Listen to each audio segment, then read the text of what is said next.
J'aime vraiment dire qu'il y a 1000 manières de faire le même métier et qu'il y en a au moins 999 qui sont chiantes. Il suffit de changer des petits détails pour que notre vie elle nous inspire un peu plus.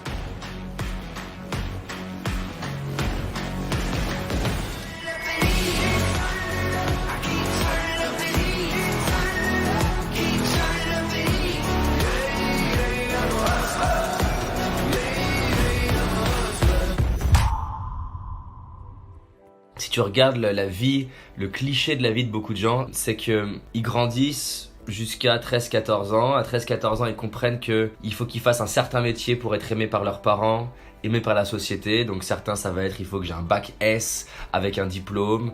D'autres, ça va être que j'ai un bon salaire, la maison, etc. Et à 25 ans, la personne se met dans un métier et puis elle passe toute sa vie et elle se réveille soit entre 40 et 45 ans, où elle se dit j'attends la retraite. Là j'ai croisé un homme qui a 59 ans, qui a la retraite dans 2 ans. Et quand je lui ai demandé mais comment vous allez monsieur, il m'a dit il y a des jours sans, il y a des jours avec. Et je me suis dit putain c'est malheureux parce que ça fait pas la première fois que je le vois comme ça. Il est très souvent de mauvaise humeur, du coup il dégage ses mauvaises humeurs sur les gens autour de lui et ses collaborateurs. Moi quand je vois ça je me dis c'est dommage, je me dis va faire ce que tu aimes. Donc ça c'est le premier type de personne. Le deuxième type de personne c'est des gens qui se disent voilà je vais quand même pas attendre, je vais faire ce que j'aime. T'as envie d'être artiste, tu vas être artiste. T'as envie d'être conférencier, t'es conférencier. T'as envie d'être entrepreneur, t'es entrepreneur. Et tu vis déjà un peu plus que la moyenne, une vie qui te correspond, une vie que tu aimes. C'est top.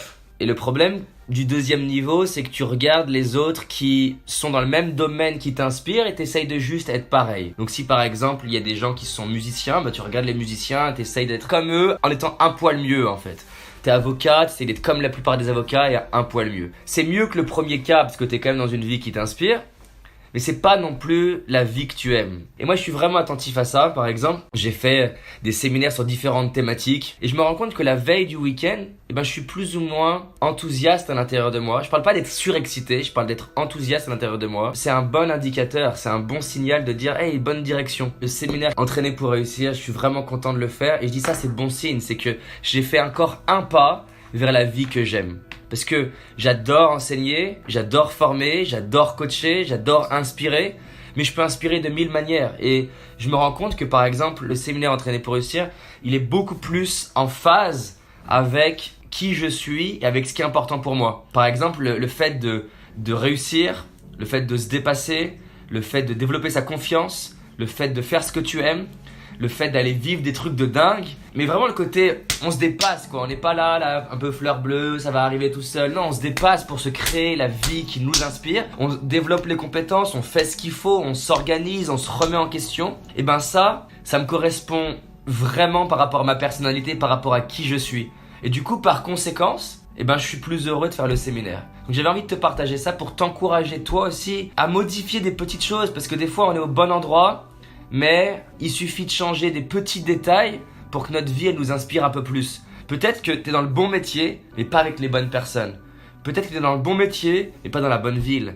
Peut-être que tu es dans le bon métier, mais il faut que tu changes le sujet ou la manière de le faire. Il y a forcément des choses à modifier et je t'invite à avoir le courage de les modifier. On a souvent peur de modifier ces petits trucs-là parce qu'on est attaché à notre prison dorée, de garder la vie qu'on a. La peur de l'inconnu, c'est une des peurs les plus grandes chez l'être humain, de sauter dans le vide. Mais je t'encourage à sauter dans le vide et faire des choses que tu n'as jamais fait. Cette année, crée quelque chose qui te correspond encore mieux. Et la peur qu'on a, c'est que effectivement, quand on crée quelque chose qui nous correspond encore mieux, il y a des gens qu'on avait dans notre vie qu'on va perdre.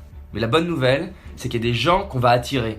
Par exemple, quand j'ai fait la vidéo Tout donner, là, qui a fait plusieurs millions de vues, c'est une vidéo qui est vraiment basée sur on se dépasse, on avance, on crée. Et il y a des gens qui m'ont écrit en disant ah j'aime pas ce style, ça pousse trop, c'est trop pushy. Peut-être que ces personnes-là, elles vont arrêter de me suivre. C'est très bien, elles vont aller voir d'autres personnes qui leur correspondent mieux ou elles vont aller plus regarder les anciennes vidéos. Mais j'ai reçu d'autres mails de gens qui me disaient je connaissais pas ce que tu faisais, j'adore ton énergie, j'adore ce message, j'ai envie de me dépasser, j'ai envie d'entreprendre, j'ai envie de créer des choses.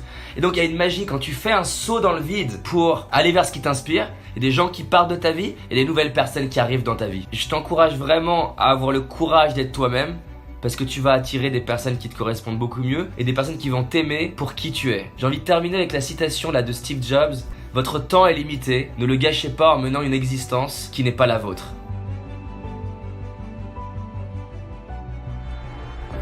Si tu as envie d'aller plus loin, j'ai réalisé une vidéo qui s'appelle les 5 erreurs que la majorité d'entre nous font et qui va nous causer l'échec de nos projets, nos rêves et notre réussite.